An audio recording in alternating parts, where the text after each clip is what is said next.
ನಮಸ್ಕಾರ ಸ್ನೇಹಿತರೆ, ಇದೀಗ ತಾನೇ ಬಂದಿರುವಂತಹ ಮುಖ್ಯವಾದ ಮಾಹಿತಿ. ರಾಜ್ಯದ ಸಣ್ಣಂಗಡಿ ಮಾಲೀಕರಿಗೆ ಕೊಟ್ಟಿರುವ GST ನೋಟಿಸ್ ವಾಪಸ್ ಪಡೆದುಕೊಳ್ಳುವಂತೆ BY ವಿಜೇಂದ್ರ ಅವರ ಹೇಳಿಕೆ. ಮುಖ್ಯಮಂತ್ರಿ ಸಿದ್ದರಾಮಯ್ಯರ ವಿರುದ್ಧ ಗಂಭೀರ ಆರೋಪ.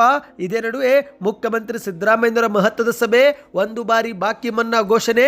ನೀವು ಕೂಡ ಸಣ್ಣ ಅಂಗಡಿ ಮಾಲೀಕರಾಗಿದ್ದರೆ ವಿಡಿಯೋನ ಪೂರ್ತಿಯಾಗಿ ನೋಡಿ. ವಿಡಿಯೋ ಶುರು ಮಾಡೋಕ್ಕಿಂತ ಮೊದಲು ನೀವು ನಮ್ಮ ಚಾನಲ್ಗೆ ಮೊದಲು ಬಾರಿ ಭೇಟಿ ಕೊಡ್ತಾ ಇದ್ರೆ ದಯವಿಟ್ಟು ಸಬ್ಸ್ಕ್ರೈಬ್ ಆಗಿ, ಪಕ್ಕದಲ್ಲಿ ಗಂಟೆ ಕಾಣಿಸುತ್ತೆ ಅದು ಕೂಡ ಒತ್ತಿದ್ರೆ ಕರ್ನಾಟಕದ ಮುಖ್ಯವಾದ ಸುದ್ದಿಗಳು ನಿಮಗೆ ಸಿಗುತ್ತವೆ.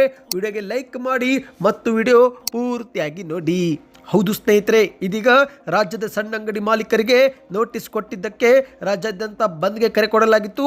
ಆದರೆ ಸದ್ಯಕ್ಕೆ ಈ ಒಂದು ಬಂದನ್ನು ವಾಪಸ್ ಪಡೆದುಕೊಳ್ಳಲಾಗಿದೆ. ಇದೇ ಒಂದು ನಡುವೆ BY ವಿಜೇಂದ್ರ ಅವರು GST ನೋಟಿಸ್ಗೆ ಮುಖ್ಯಮಂತ್ರಿಯವರೇ ನೇರವಾಗಿ ಕಾರಣ ಎಂದು ಮಾಧ್ಯಮಗಳ ಮುಂದೆ ವಾಗ್ದಾಳಿ ಮಾಡಿದ್ದಾರೆ. ಹೌದು, ಕರ್ನಾಟಕದ ವಾಣಿಜ್ಯ ತೆರಿಗೆ ಇಲಾಖೆಗೆ ಇಂತಿಷ್ಟು ಆದಾಯ ಸಂಗ್ರಹಿಸುವಂತೆ ಮುಖ್ಯಮಂತ್ರಿ ಸಿದ್ದರಾಮಯ್ಯನವರು ಟಾರ್ಗೆಟ್ ನೀಡಿರುವುದರಿಂದಲೇ ಸಣ್ಣ ಮತ್ತು ಅತಿ ಸಣ್ಣ ವ್ಯಾಪಾರಿಗಳಿಗೆ GST ನೋಟಿಸ್ ನೀಡಲಾಗಿದೆ. ತಕ್ಷಣವೇ ಇದನ್ನು ಹಿಂಪಡೆದುಕೊಳ್ಳಬೇಕು ಎಂದು BY ವಿಜೇಂದ್ರ ಅವರು ಒತ್ತಾಯಿಸಿದ್ದಾರೆ. ಇಂದು ರಾಜ್ಯದ ಸಣ್ಣ ವ್ಯಾಪಾರಿಗಳು ಆತಂಕದಲ್ಲಿದ್ದಾರೆ. GST ಸಂಗ್ರಹದಲ್ಲಿ ಇದೀಗ ಮಹಾರಾಷ್ಟ್ರ ರಾಜ್ಯವನ್ನು ಹಿಂದಿಕ್ಕಿ ಕರ್ನಾಟಕ ಮೊದಲ ಸ್ಥಾನಕ್ಕೆ ಬಂದಿದೆ. ಈ ಒಂದು ಹಿಂದೆ ಸಿದ್ದರಾಮಯ್ಯನವರು ಕರ್ನಾಟಕ ಮೊದಲ ಸ್ಥಾನಕ್ಕೆ ಬರಬೇಕು ಎಂದು ಬಹಿರಂಗವಾಗಿ ಹೇಳಿಕೆಯೂ ಕೂಡ ಕೊಟ್ಟಿದ್ರು. ಇದೀಗ ಅದು ಸತ್ಯವಾಗಿದೆ.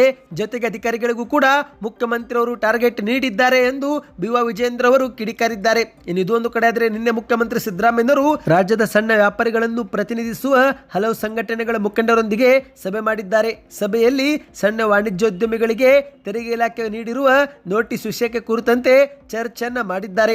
ಹೌದು ಗೆಳೆಯರೆ, ಸಭೆಯಲ್ಲಿ ಮಾತನಾಡಿದಂತ ಮುಖ್ಯಮಂತ್ರಿ ಅವರು ಈ ಒಂದು ನೋಟಿಸ್ ಕುರಿತು ಗೊಂದಲ ಪರಿಹರಿಸಲು ಅಗತ್ಯ ಕ್ರಮ ತೆಗೆದುಕೊಳ್ಳುತ್ತೇವೆ. ಇನ್ನು GST ನೋಟಿಸ್ ನೀಡಲಾಗಿರುವ ಹಳೆಯ ತೆರಿಗೆಯನ್ನು ಒಂದು ಬಾರಿ ಬಾಕಿ ಮನ್ನಾ ಮಾಡುತ್ತೇವೆ ಎಂದು ಮುಖ್ಯಮಂತ್ರಿಯವರು ಹೇಳಿದ್ದಾರೆ.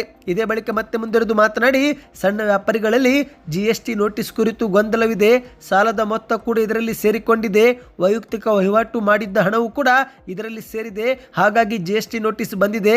ಇನ್ನು GST ನೋಟಿಸ್ ನೀಡಿದ್ದು ತಪ್ಪಲ್ಲ, ಆದರೆ ವ್ಯಾಪಾರಿಗಳಿಗೆ ಪರಿಹಾರ ತೆರಿಗೆ ಪಾವತಿಸಲು ಅವಕಾಶ ನೀಡಬೇಕು.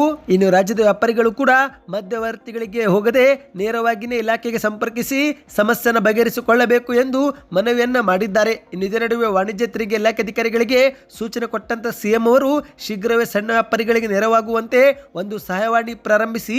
GST ಕುರಿತು ಸರಿಯಾಗಿ ಮಾಹಿತಿ ಇಲ್ಲದ ಕಾರಣ ಅವರಲ್ಲಿ ಗೊಂದಲ, ಭಯ ಉಂಟಾಗಿದೆ.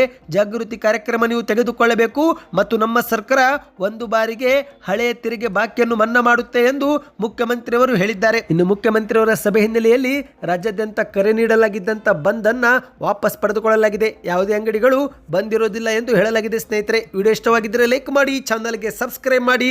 ವಿಡಿಯೋ ಹೇಗೆ ಅನಿಸ್ತು ಕಮೆಂಟ್ ಮಾಡಿ.